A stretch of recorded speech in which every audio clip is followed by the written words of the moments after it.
ये कहानी लगभग हर घर की है, जहाँ शादी के बाद लड़के की माँ और लड़के की बीवी को ये असुरक्षा हो जाती है कि कहीं उनका पलड़ा लड़के के सामने हल्का ना पड़ जाए।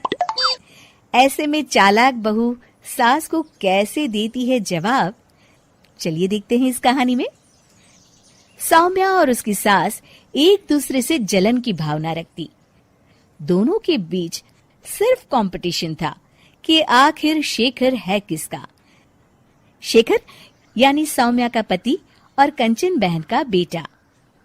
एक दिन सौम्या अपने कमरे में शेखर से फोन पर बात कर रही थी।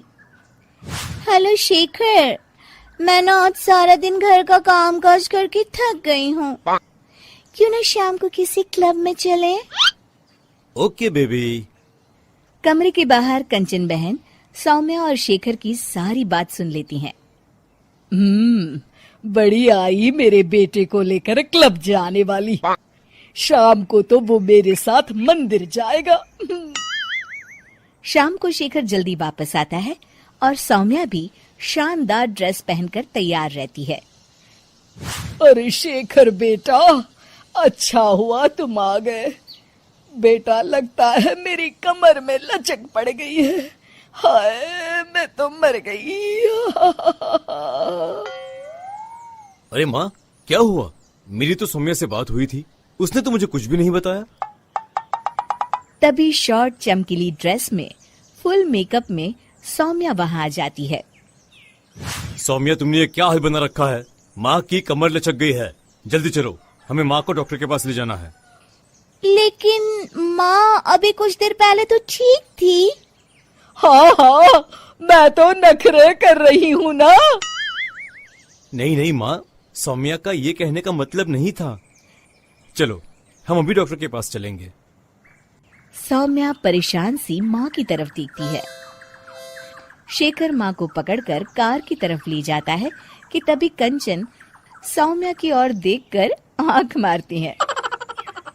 कंचन सौम्या की तरफ शरारती हंसी हंसते हुए कहती है, सौम्या बेटा, जरा खाने में कुछ चटपटा बना लेना। मैं शेखर के साथ डॉक्टर के बाद मंदिर जाऊंगी और हमें आने में देर हो जाएगी।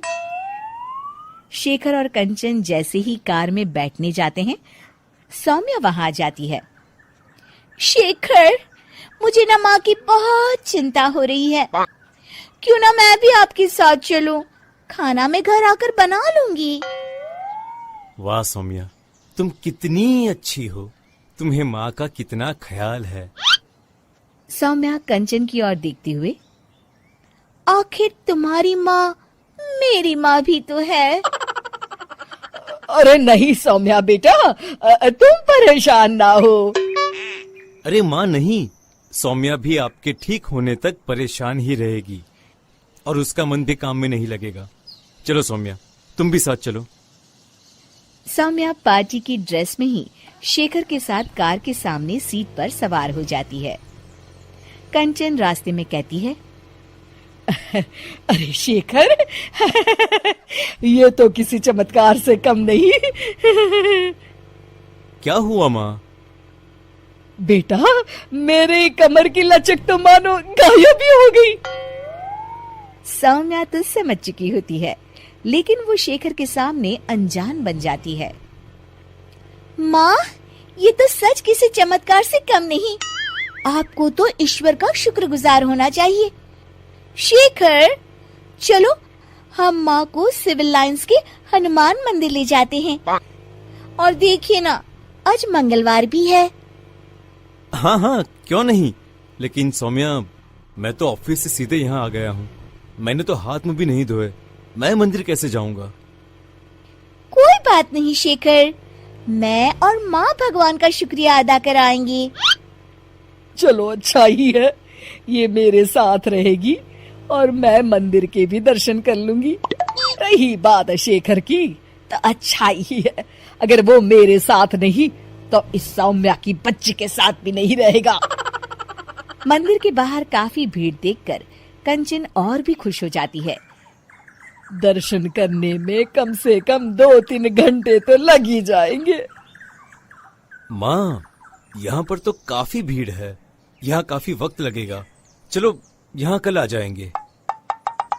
नहीं बेटा, मैं यहाँ से हनुमान जी का शुक्रिया अदा किए बिना नहीं जाऊंगी।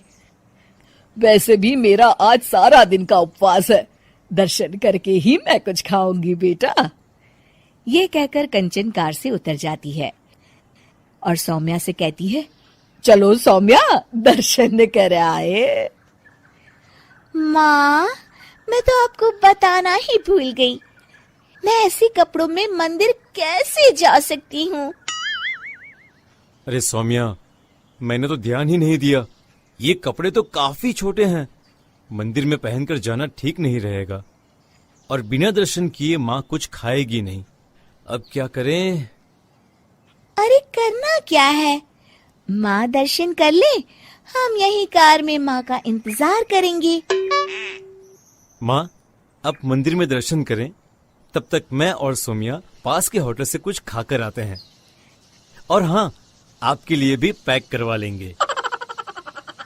फिर क्या था, निराश चेहरा लिए कंचन मंदिर चली जाती है। सीख, चालाकी उतनी ही अच्छी है जिससे किसी को नुकसान ना पहुंचे, वरना कभी कभी ज्यादा चालाकी नुकसान का कारण भी बन जाती है।